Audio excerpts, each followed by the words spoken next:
Au moins 18 personnes ont été tuées dans une attaque balistique russe sur les quartiers résidentiels de Kryvyi Rih, dans le centre de l'Ukraine.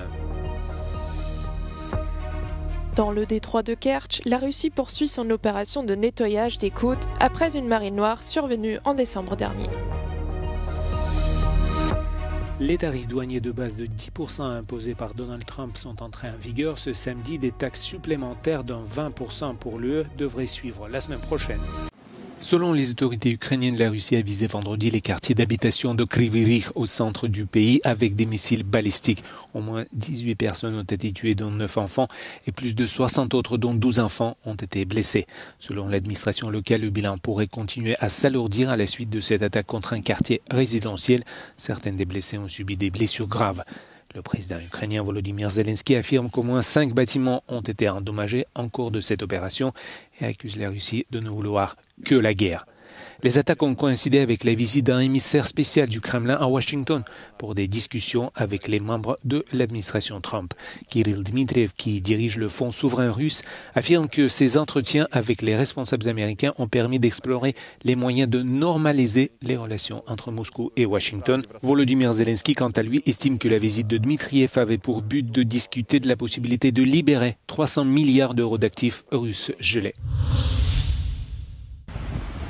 Des centaines de kilomètres de littoral pollués par le pétrole. Dans le détroit de Kertch, qui sépare la Russie de la Crimée, territoire ukrainien occupé depuis 2014, les autorités russes continuent le nettoyage de la marée noire de décembre dernier. Au moins 3700 tonnes de pétrole se sont déversées dans la mer après qu'une tempête avait endommagé 2 pétroliers russes.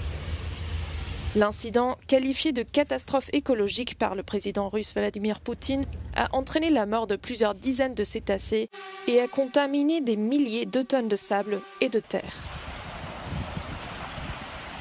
Depuis, plus de 418 km de littoral ont été nettoyés, selon le ministère russe des situations d'urgence. Moscou estime le coût des opérations de nettoyage à 913 millions d'euros.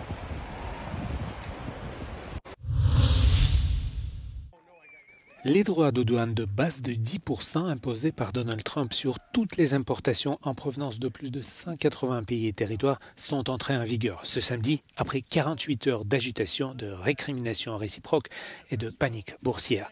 Les agents des douanes américaines ont commencé à percevoir ces taxes unilatérales dans les ports maritimes, les aéroports et les entrepôts douaniers des États-Unis à minuit 01, heure de l'Est, 0601 CET.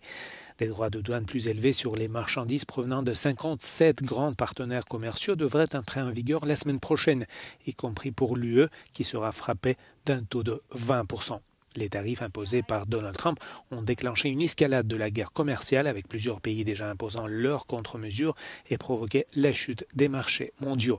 La taxe de 20% sur les produits européens pourrait en fait faire baisser les prix en Europe en raison de l'augmentation de l'offre en provenance de Chine et de l'UE même.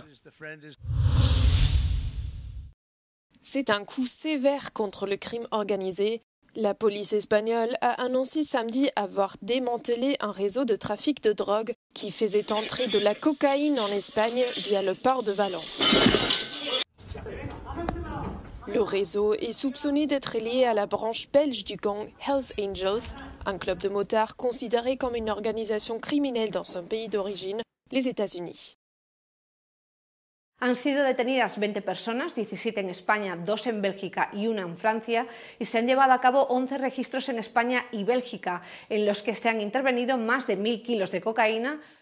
Au-delà de la découverte de plus d'une tonne de cocaïne, l'opération coordonnée par Europol a permis la saisie de 2 armes à feu, 15 000 euros en espèces, 60 téléphones portables et 8 véhicules de luxe.